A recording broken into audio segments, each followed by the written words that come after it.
Hello વિદ્યાર્થી મિત્રો, આપણે લાસ્ટ લેક્ચરમાં શાના વિશે અભ્યાસ કર્યો? આપણે જોયું કે કઈ કઈ રીતે પરાગનયનની પદ્ધતિઓ કઈ કઈ છે અને કઈ રીતે પરાગનયન છે એ થાય છે. આપણે હવા દ્વારા પરાગનયન થાય, આપણે એને એનિમોફિલી કીધું. પાણી દ્વારા થાય તો એને હાઇડ્રોફિલી, પ્રાણીઓ દ્વારા થાય તો એને ઝૂફિલી. એની અંદર આપણે ડિટેલમાં અભ્યાસ કર્યો. જો કીટકો દ્વારા થાય તો એને આપણે શું કહ્યું?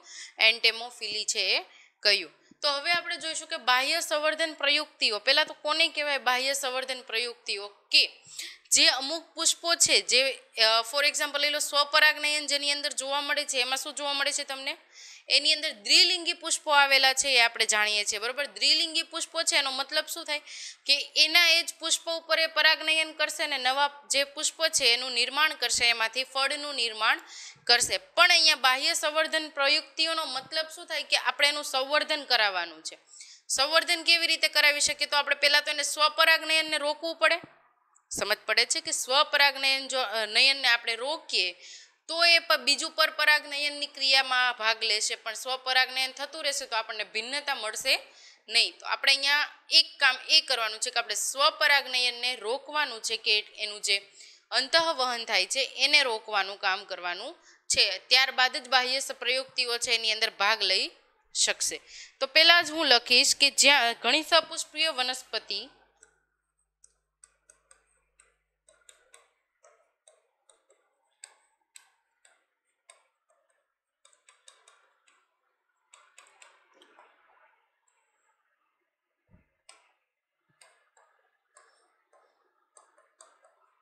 દ્વિલિંગી પુષ્પો ધરાવે છે. જાણીએ છીએ ઘણી સપુષ્પી વનસ્પતિ છે દ્વિલિંગી પુષ્પો ધરાવે છે, અને એ શું કરશે? દ્વિલિંગી છે એટલે પરાગરજ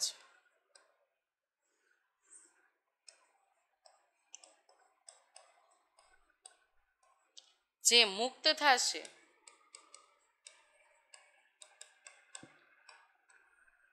એની એ જ વનસ્પતિને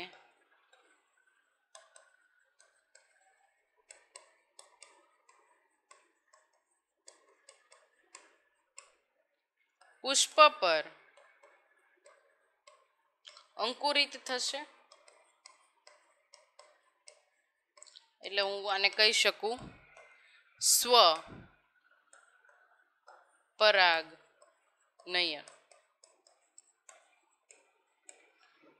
જો સ્વપરાગનયન અવરોધાય, સમજો, સ્વપરાગનયન અવરોધાય તો જ આપણે પરાગનયન પરપરાગનયન કરાવી શકીએ. એટલે અહીંયા અંતઃસંવર્ધન દબાણ વધી જાય છે. સ્વપરાગનયન છે તો હું એમ કહી શકું અંતઃ સંવર્ધન દબાણ વધારે હોય છે.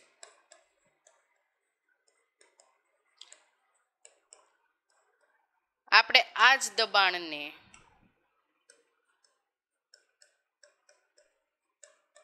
અવરોધીને બાહ્ય સંવર્ધન કરાવવાનું છે. સમજી ગયા? અંતઃસંવર્ધન દબાણને અવરોધીને બાહ્ય સંવર્ધન કરાવવાનું છે. આનાથી શું થશે? બાહ્ય સંવર્ધન થશે તો આપણને અલગ અલગ જાતિ મળશે. એટલે કે કહી શકું સંકર જાતિ મળશે. એને કહેવાય હાઇબ્રિડ બિયારણ.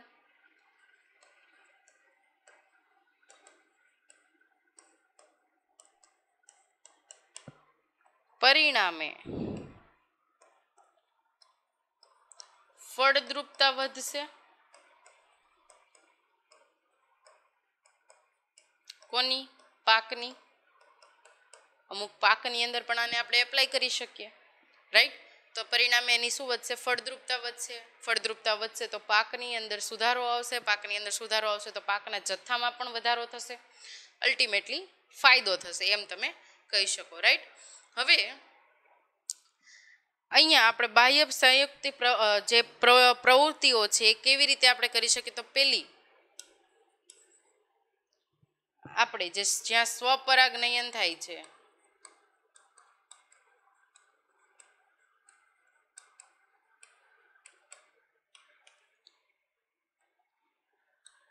ત્યાં એક તો આપણે પૂર્વ વંધ્યતા આપણે જાણીએ છીએ, સ્ત્રી કેસર ને પુકેસરનું આગળ પાછળ પુખ્ત થવું એ વધારે કરાવી શકીએ. જ્યાં સ્વપરાગનયન થાય છે ત્યાં, એટલે કે પૂર્વ વંધ્યતા, સ્ત્રી કેસર અને પુકેસરનું પુખ્તતાનો સમય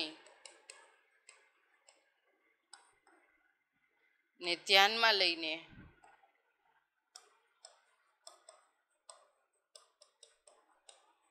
આપણે સ્વપરાગનયનને રોકી શકીએ.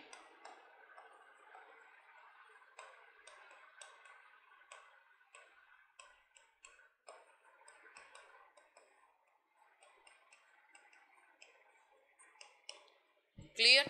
આ હતું પેલું કે જ્યાં સ્વપરાગ નયન થાય છે ત્યાં પૂર્વ વંધ્યતા થાય છે. પૂર્વ વંધ્યતાને આપણે ધ્યાનમાં લઈએ છીએ અને શું કરીએ છીએ, એને રોકી શકીએ છીએ. પૂર્વ પક્વતાને આપણે રોકી શકીએ છીએ. હવે આવું ક્યાં ક્યાં પ્લાન્ટની અંદર જોવા મળે છે? તો આવું જોવા મળશે સૂર્યમુખી, કપાસ.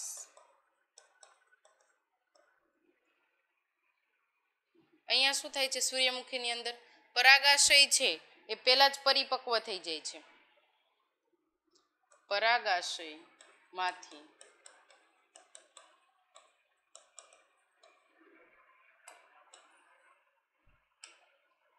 જે પરાગરજ છે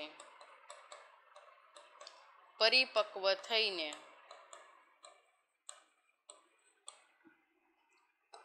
ખરી પડે છે. પરાગાશયમાંથી જે પરાગરજ છે પરિપક્વ થઈને ખરી પડે છે, પણ શું થાય છે? પરાગાસન ગ્રહણશીલ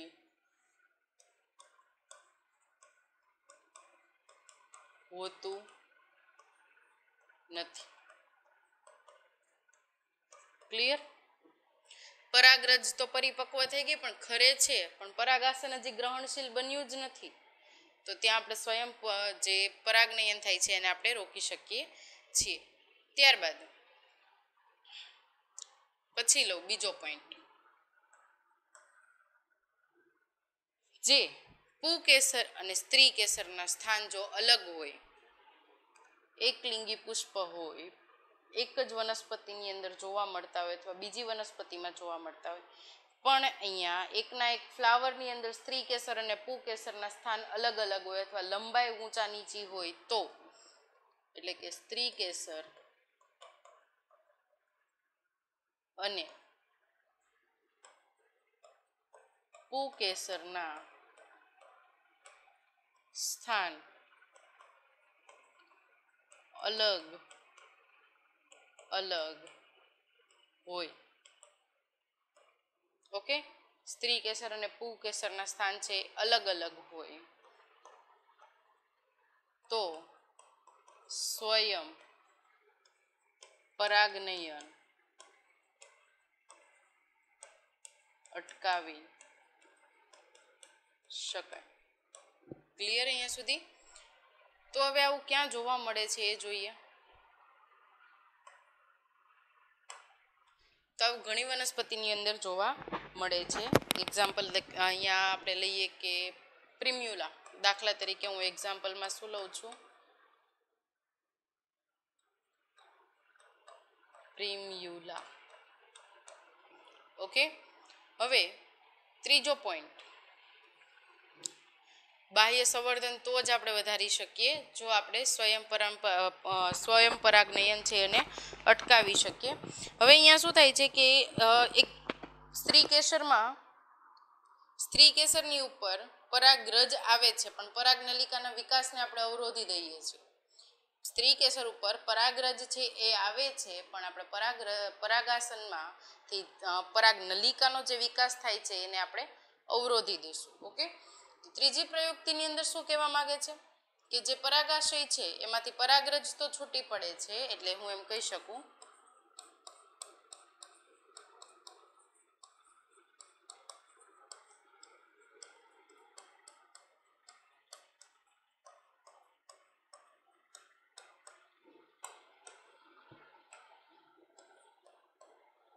છૂટી પડે છે પણ પરાગાસન પર સ્થાપિત પણ થાય છે.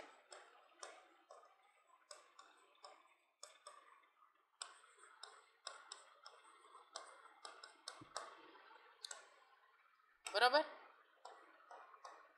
પરાગાસન પર સ્થાપિત પણ થશે પણ પરાગ નલિકાનો વિકાસ થશે નહીં. એટલે અહીંયા આપણે શું કરીએ છીએ? અવરોધ ઊભો કરશું, વિકાસ થવા દેશું નહીં. ક્લિયર અહીંયા સુધી? પછી અહીંયા આપણે ખાસ શું ધ્યાન રાખીએ છીએ કે જેમ બને એમ સ્વપરાગનયન બંધ થાય, એટલે કે દ્વિલિંગી પુષ્પો છે એકલિંગી પુષ્પની અંદર ફેરવાઈ જાય. એટલે અહીંયા બાહ્ય સંયુક્તિઓ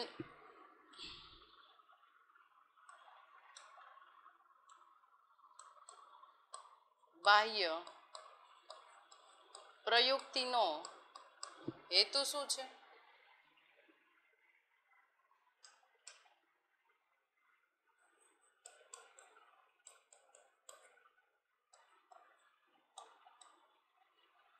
બાહ્ય પ્રયુક્તિનો હેતુ એ છે કે દ્વિલિંગી પુષ્પો એકલિંગી પુષ્પમાં ફેરવાય. એટલે એક વનસ્પતિ ઉપર જો દ્વિલિંગી પુષ્પ આવતા હોય તો એ એકલિંગીમાં ફેરવાય. કેમ? કેમ કે એવી જ બીજી વનસ્પતિ પણ આપણે તૈયાર કરતા હશું તો એકલિંગી પુષ્પ અહીંયા છે, એટલે કે અહીંયા એક્ઝામ્પલ લઈ લો કે માદા પુષ્પ છે, અહીંયા નર પુષ્પ છે, તો અહીંયા શું કરશું કે નરમાંથી માદાની અંદર આપણે એને ટ્રાન્સફર કરાવશું, એટલે પરાગરજનું સ્થળાંતરણ કરાવશું, એટલે આપણને અલગ અલગ નવી નવી જાતિઓ છે જોવા મળે છે. અહીંયા આપણો મેઇન હેતુ એ જ છે કે આપણે નવી જાતિઓ કેવી રીતે વિકસાવવી. નવી જાતિઓ વિકસાવવા માટે આપણે બહારથી આપણે કયા પ્રયાસ કરીએ છીએ? તો અત્યારે બાહ્ય સંયુક્ત પ્રવૃત્તિઓની જો હું વાત કરું તો આપણે પહેલાં સ્વપરાગનયનને રોકશું. સ્વપરાગનયન રોકશું તો પરાગનયન થશે, પરપરાગનયન થશે, બરોબર. પણ પરપરાગનયન આપણે કૃત્રિમ રીતે કરાવશું. કેમ? કેમ કે આપણે એકલિંગી પુષ્પનો ઉદ્ભવ કરીએ છીએ. હવે તો એકલિંગી પુષ્પની અંદર જો કુદરતી રીતે કરવામાં આવે તો તમે આપણે જોયું જૈવિક અને અજૈવિક દ્વારા થશે, પણ જો આપણે કૃત્રિમ રીતે કરવામાં આવે તો કૃત્રિમ સંકરણની અંદર ભણશું તો એ કેવી રીતે થાય છે. ઓકે, ત્યારબાદ દ્વિલિંગી પુષ્પો છે એ એકલિંગી પુષ્પમાં ફેરવાઈ જાય છે. તો અહીંયા હું એમ કહી શકું કે એક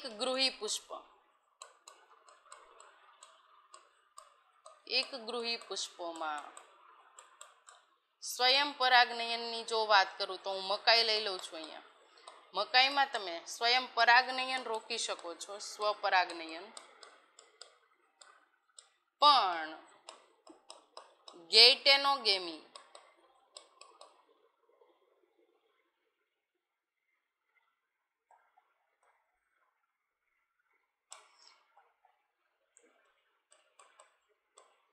અટકાવી શકાય નહીં. મકાઈની અંદર સ્વપરાગનયનને તમે અટકાવી શકો છો, પણ ગેઇટેનોગેમીની મીન્સ જોઈએ તો આપણે ગેઇટેનોગેમીમાં અટકાવી શકાતું નથી. જ્યારે દ્વિગૃહી વનસ્પતિની જો હું વાત કરું તો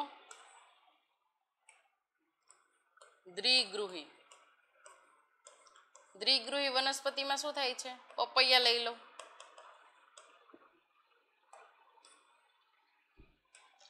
પપૈયાની અંદર તમે સ્વપરાગનયન અને ગેઇટેનોગેમી બંને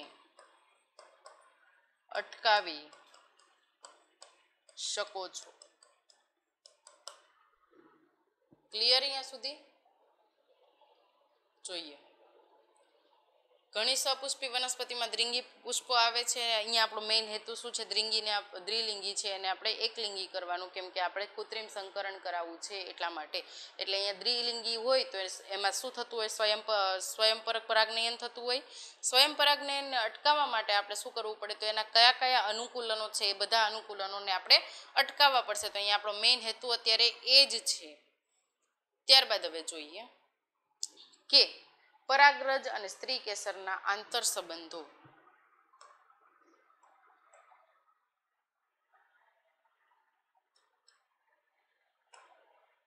પરાગરજ અને સ્ત્રી કેસરના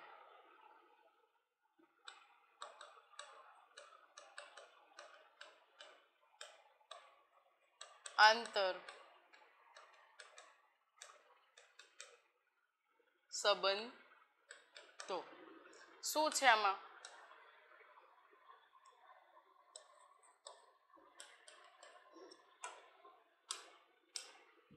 બે છે, એક તો સંગત પરાગ અને બીજું છે અસંગત પરાગ. સંગત પરાગ કોને કહેવાય? સંગત પરાગ. સંગત પરાગની અંદર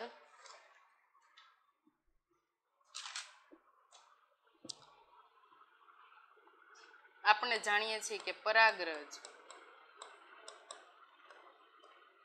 એ સ્ત્રી કેસર ઉપર બંધ બેસતી હોય.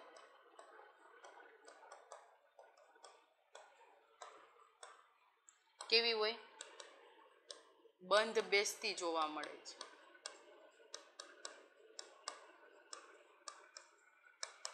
એનો મતલબ શું થાય? જે પરાગરજ છે એ કુદરતી રીતે જ સ્ત્રી કેસર ઉપર મીન્સ સંગત થઈને એ પોતે છે એ ફલનની ક્રિયા કરશે. પણ સ્વયં અસંગત, બીજો પ્રકાર સ્વયં અસંગત પરાગ. આમાં શું થાય કે કોઈ પરાગરજ છે એ સ્ત્રી કેસર ઉપર અસંગત હોય, અસંગત હોવાના લીધે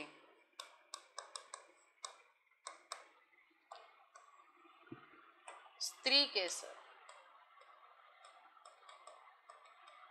એટલે કે એની પરાગાસન હશે, સ્વીકાર કરશે નહીં. સ્વીકાર નહીં કરે, પરિણામે ફલન થશે નહીં. ઓકે, આવું કેમ થાય છે? તો એક અહીંયા ખાસિયત છે સ્ત્રી કેસરની. શું ખાસિયત છે? કે સ્ત્રી કેસર પરાગરજ અનુકૂલિત છે કે નહીં, એટલે કે સ્વયં સંગત છે કે અસંગત છે એને ઓળખી શકે છે. સમજ પડી ગઈ?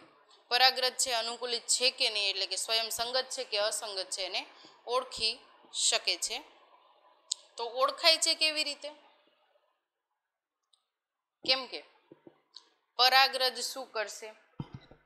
પરાગરજમાં આવેલા અમુક જે રાસાયણિક દ્રવ્યો છે ઓળખાશે. કેમ? કેમ કે પરાગરજમાં આવેલા રાસાયણિક દ્રવ્યો એનું આવરણ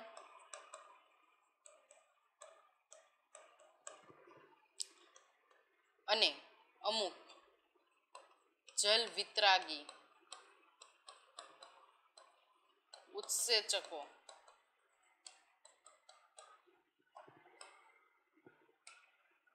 ના સ્ત્રાવથી પરાગરજ સ્ત્રી કેસરને સંગત છે કે અસંગત એ ઓળખી શકે છે. ક્લિયર અહીંયા સુધી? જલ વિતરાગી ઉત્સેચકોના સ્ત્રાવથી પરાગરજ સ્ત્રીકેસરને સંગત છે કે અસંગત છે ઇઝીલી ઓળખી શકશે. હવે અહીંયા અમુક વાર એવું થાય છે કે જો સંગત પરાગનયન થાય, જોઈએ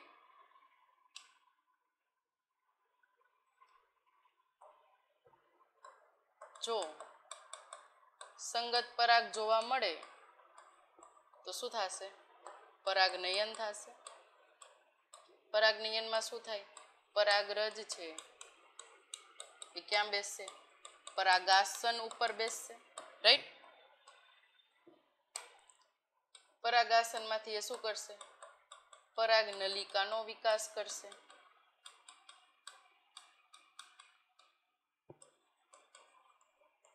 નલિકાનો વિકાસ કરીને નરજન્યુનું વહન કરશે.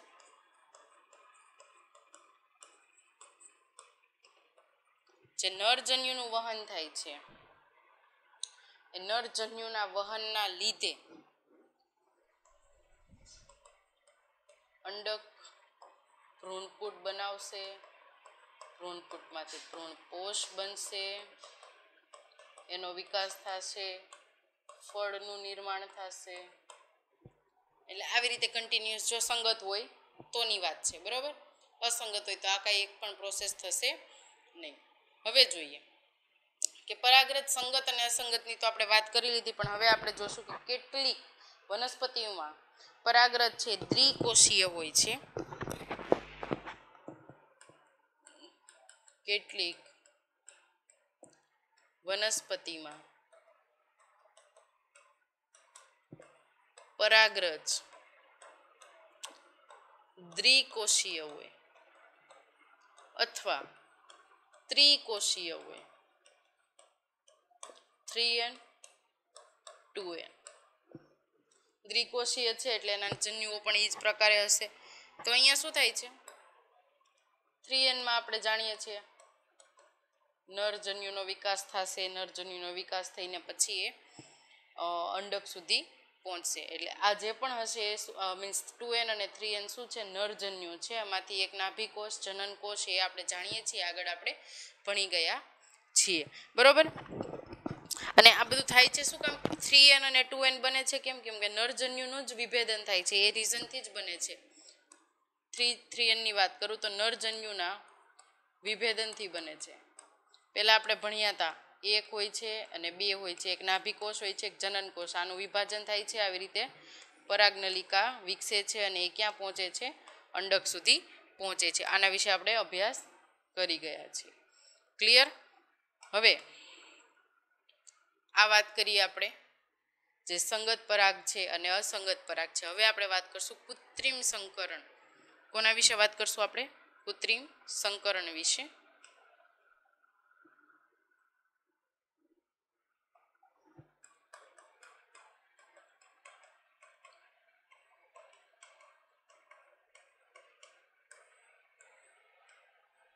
કોને કહેવાય કૃત્રિમ સંકરણ? બાહ્ય પદ્ધતિનો ઉપયોગ કરીને, એટલે કે આપણે બહારથી પરાગનયનની ક્રિયા કરાવીએ છીએ. બાહ્ય પદ્ધતિનો ઉપયોગ કરીને આપણે પરાગનયન કરાવશું.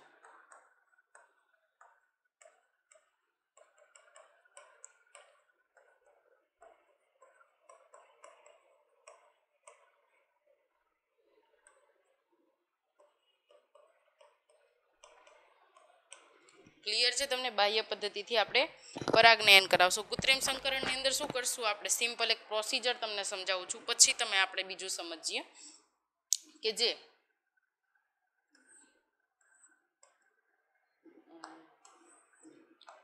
આપણે જાણીએ છીએ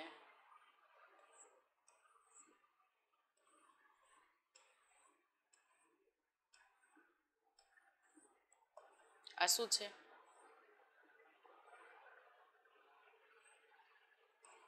પરાગાશય છે. આ શું છે? પરાગાસન છે, બરોબર. આ પરાગાસન છે. હવે બાહ્ય સંવર્ધન કરાવીએ ને ત્યારે જે આ પરાગાશય છે ને એને આપણે દૂર કરી દઈએ છીએ. કોઈ પણ એકલિંગી પુષ્પમાં પરાગાશય આપણે દૂર કરીએ છીએ. એવી જ રીતે અહીંયા પણ હશે. આ તમે દ્વિલિંગી દોર્યું, બરોબર. જો એકલિંગી હોય તો શું હોય? એક જ જોવા મળશે, કાં સ્ત્રી હશે કાં પુરુષ મીન્સ નર હશે. તો હવે અહીંયા હું બીજું પુષ્પ ડ્રો કરું છું. અહીંયા શું થાય છે, ખાલી સ્ટિગ્મા આપણને જોવા મળે. સ્ટિગ્મા એટલે શું થાય, પરાગાસન જોવા મળશે અહીંયા, સ્ત્રી કેસરવાળું પિસ્ટિલ. ઓકે, પરાગાસન જોવા મળે છે. આ પરાગાસન ઉપર અહીંયાની જે પરાગાશય છે, એટલે કે અહીંયા મુક્ત શું થશે, પરાગરજ મુક્ત થશે. આ પરાગરજને હું પરાગાસન ઉપર સ્થાપિત કરીશ. કેવી રીતે? કૃત્રિમ રીતે, જેને આપણે શું કહીએ છીએ, કૃત્રિમ સંકરણ. આનું પરિણામ શું હશે? આનું પરિણામ લઉં તો આ અલગ જાતિ છે, આ પણ અલગ જાતિ છે, તો ભિન્નતા પ્રેરશે પહેલા તો, બરોબર.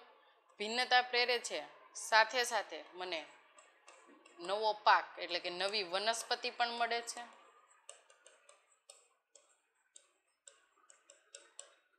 ભિન્નતા પ્રેરે છે એટલા માટે બની શકે કે આ જે વનસ્પતિ મળે છે એ મને ફળદ્રુપ મળે છે. ફળદ્રુપ એટલે વધારે જથ્થામાં મને અહીંયા મળશે. પહેલા જે નોર્મલ કન્ટેન્ટ હોય એના કરતાં એમાં વધારે પ્રોટીન કે એવું તમે કાંઈ પણ કન્ટેન્ટ તમે લઈ શકો, એટલે તમારે જે જોઈએ છે એ તમને મળે છે. તમારે જોઈતી વનસ્પતિ તમે વિકસાવી શકો. ક્લિયર? આ બધા એના ફાયદા છે. આ કઈ કઈ મેથડથી થાય છે પહેલા એ જોઈ લઈએ. બે મેથડથી. એક છે એમેસ્ક્યુલેશન, બીજી છે બેગિંગ, કોથળી ચડાવી, અને આપણે શું કહીએ છીએ, કોથળી ચડાવી. એમેસ્ક્યુલેશનની અંદર શું થાય કે કોઈ દ્વિલિંગી પુષ્પ છે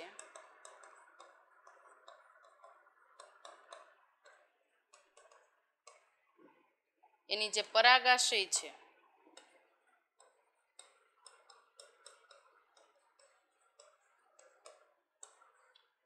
ચીપિયા વડે કાઢી નાખે, એને શું કહેવાય, દ્વિલિંગી પુષ્પ. બેગિંગમાં શું થશે કે જે એકલિંગી પુષ્પ, ખાસ કરીને માદા પુષ્પ,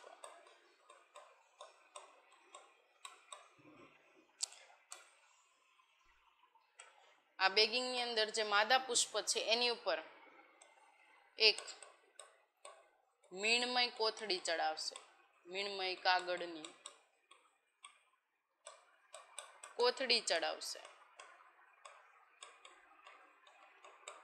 જ્યાં મીણમય કાગળની કોથળી ચડાવે છે એ કોથળીમાં પછી અનુકૂલિત સમય આવશે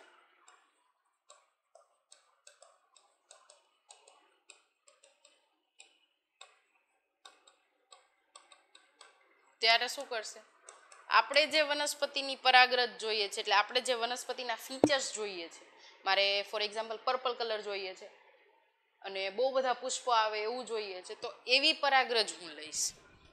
ત્યારે ઈચ્છિત પરાગરજ ને લઈને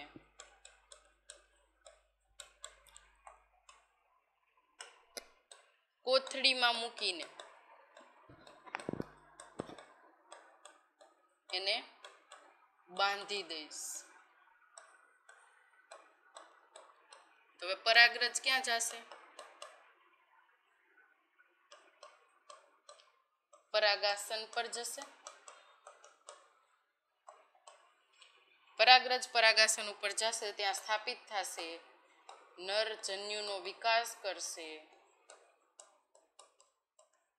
પરાગ નલિકા બનાવશે. રાઈટ? પરાગ નલિકાનો વિકાસ થશે, નરજન્યુનું વહન થશે.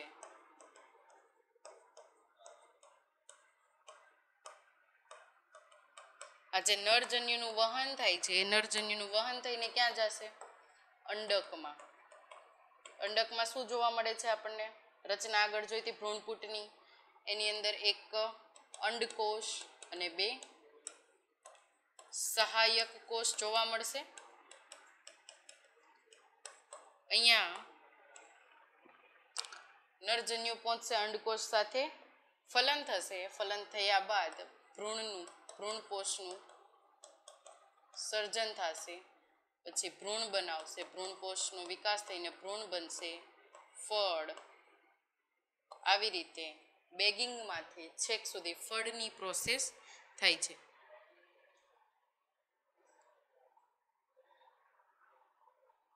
ઓકે, બેગિંગથી શું થાય છે? ફળની પ્રોસેસ જોવા મળે છે. એટલે આ બે પદ્ધતિથી આપણે એમેસ્ક્યુલેશન અને બેગિંગ પદ્ધતિથી આપણે શું કરી શકીએ છીએ? કૃત્રિમ સંકરણ છે કરાવી શકીએ છીએ. જોઈતી જે જાતો છે એ વિકસાવી શકીએ છીએ. અહીંયા સુધી ક્લિયર છે?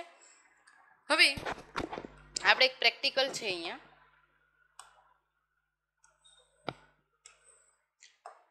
તમારે પરાગરજમાંથી પરાગ નલિકાનો વિકાસ કરવો હોય તો શું કરવાનું? ખાંડનું દ્રાવણ લેવાનું. કેટલું? 10%. ઓકે, ખાંડના દ્રાવણની અંદર જે આપણે જોઈએ છે એ પરાગરજ 10 થી 15 મિનિટ મૂકી રાખવાની અને ત્યારબાદ તેનું અવલોકન કરવાનું. અવલોકન એટલે માઇક્રોસ્કોપથી એને જોવાનું. તો આપણને એની ફિગર દેખાશે. એટલે પહેલાં તમને પરાગરજ આવી રીતે દેખાતી હશે. ધીરે ધીરે ખાંડના દ્રાવણના લીધેની જે પરાગરજ છે એ ફૂટશે, એટલે સ્ફોટન થાય છે અને એમાંથી ધીરે ધીરે પરાગ નલિકાનો આવી રીતે આમ વિકાસ થતો હશે. પછી એક ટાઈમ આવશે, એટલે લાંબો ટાઈમ થઈ ગયો હશે, ત્યારે શું થઈ જશે? પરાગ નલિકા આવી રીતે વિકસિત થઈ ગઈ હશે. ઓકે, તો થોડું આપણે એક ફિગર જોઈ લઈએ એ બાબતની.